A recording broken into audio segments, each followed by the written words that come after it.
Próxima sinopse, o nome dela é Gears Disparo a Conclusão. Eu imagino que seja tudo isso, mas vamos lá. O mundo pós-apocalíptico, por conta de uma guerra desconhecida, foram criadas as Gears, ferramentas que funcionam a partir de engrenagens que geram energia cinética usada como fonte tanto para as Gears quanto para a alquimia. Klaus é um garoto ciborgue, uma Gear viva feito artificialmente. Ok, deu pra entender. Ciborgue, Gear viva e feito artificialmente. Tipo assim, dá pra entender, mas ok. Pelo Dr. Borges. Por conta de seu cabelo vermelho e seus dentes enormes e afiados, as pessoas sempre o desprezaram. Tá.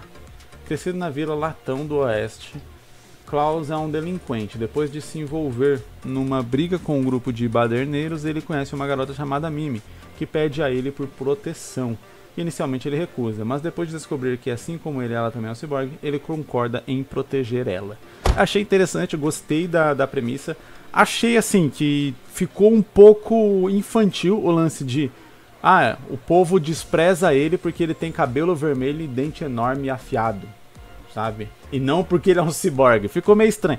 Eu acho que eu consegui entender que a intenção do autor aqui era dizer que talvez o povo vai, sei lá, falar mal dele por, tipo, apontar essas características dele. Tipo assim, o bullying que ele vai sofrer da galera vai ter a ver com cabelo vermelho e com os dentes enormes e afiados. Ok, tudo bem.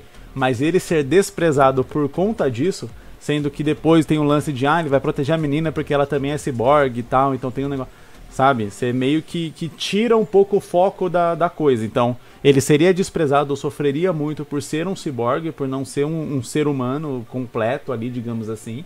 E aí essas características físicas dele são algumas coisas são apontadas, sei lá, pela galera que faz bullying com ele. E exatamente por ele ser desprezado pela maioria das pessoas e tal, ele resolveu virar esse delinquente e fazer as coisas do jeito dele pra, sei lá, já que as pessoas não vão gostar dele mesmo, então ele meio que tenta dar um motivo. E aí eu já tô fazendo aquela análise mais profunda do personagem pra gente fazer aquele bom e velho arco de personagem, jornada de personagem, né? Então não é que o personagem é delinquente só porque ele gosta de ser delinquente ou porque o autor gosta que a história seja de delinquente. Não é que não é só que o personagem também, eu não ligo pra opinião dos outros e pronto. Ele pode dizer isso pra ele mesmo, mas na verdade ele tá meio que tentando justificar, já que ele não consegue. Isso já seria uma análise mais interessante, ele até que depois poderia ter pra gente ter uma conclusão da história com relação a isso. O personagem, ele não consegue aceitar, compreender, entender o fato de que as pessoas simplesmente são só preconceituosas, que elas estão desprezando ele simplesmente pelo fato daquilo que ele é. E aí ele ser um delinquente, ele fazer besteira, ele fazer essas coisas, é a forma dele de tentar justificar pra ele mesmo que, ok, as pessoas elas estão me tratando mal porque eu faço besteira e não por aquilo que eu sou, por quem eu sou. Que é muito parecido com o Naruto lá no começo. Ele tentava chamar a atenção das pessoas porque, fora isso, as pessoas ignoravam a presença dele, ignoravam a existência dele. Ele se sentia tão sozinho que, na busca por ter algum tipo de interação, de amor, de qualquer coisa, ele falava, não, eu prefiro que as pessoas tenham raiva de mim do que as pessoas simplesmente ignorem a minha existência. Então, tipo, é aquela análise mais profunda que a gente pode fazer pra gente concluir esse arco de personagem mais pra frente. E aí quando fala que, beleza, ele vai ser o protetor da garota ciborgue, fica legal exatamente porque meio que ela pode enxergar nele uma certa força que ela não tem, porque beleza, ele age como delinquente, ele compra briga com os outros moleques e tal, enquanto de repente quando ela sofre o mesmo bullying que ele sofre, quando ela sofre a mesma coisa que ele sofre, ela só consegue chorar e tal, e meio que fugir.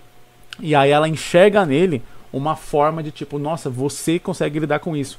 E aí talvez realmente a jornada da história é descobrir um pouco a força do outro. Ela descobrir que na verdade, e ele revelar depois de um tempo, talvez ele mesmo descobrir, inicialmente ele pode se ver com os olhos dela, mas depois ele pode ser mais honesto e descobrir que ele realmente está fazendo aquilo porque é o mecanismo de escape dele daquela realidade. Acho que ele não consegue simplesmente aceitar que a galera é preconceituosa e que as pessoas simplesmente estão julgando ele por aquilo que ele é, por algo que ele não tem culpa.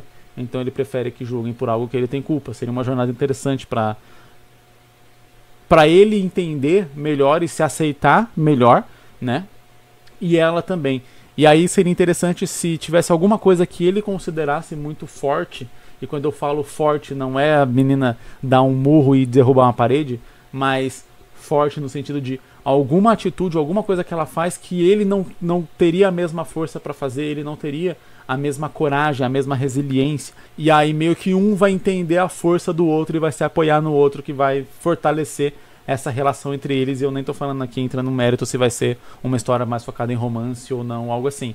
Mas essa superação dos personagens, de entenderem que juntos eles são mais fortes e que tudo que um e o outro precisava é ter alguém ali ao lado, alguém apoiando, alguém que não parece estar contra e desprezando você, já é o bastante para eles serem felizes. Seria, acho que, uma jornada muito, muito interessante para ser abordada nessa história. Gostei de verdade de como a gente consegue ter todos os elementos de comédia, de luta, ação e várias coisas assim, ao mesmo tempo que a gente consegue desenvolver esses personagens a ponto de se importar de verdade com eles, de se sentir ali no lugar deles. Então, uma coisa que eu falaria aqui, deixaria tipo assim, um pedido mesmo, assim, uma súplica para quem faz essa história, não negligencia as emoções desses personagens e as vivências deles por conta de querer fazer mais cenas de ação ou cenas de comédia na história, porque as cenas de comédia, elas são legais pra gente rir, pra gente ter uma leveza e pra gente aproveitar a história de uma maneira leve. As cenas de ação vão ser interessantes pra ter aquela empolgação, aquele negócio, mas as cenas de comédia só vão ser leves e as cenas de ação só vão ser empolgantes se você estiver envolvido emocionalmente com essa história. E é exatamente essa vivência desses personagens e como trabalhar e desenvolver essas questões que vai potencializar os efeitos das outras coisas que essa história aqui pode entregar.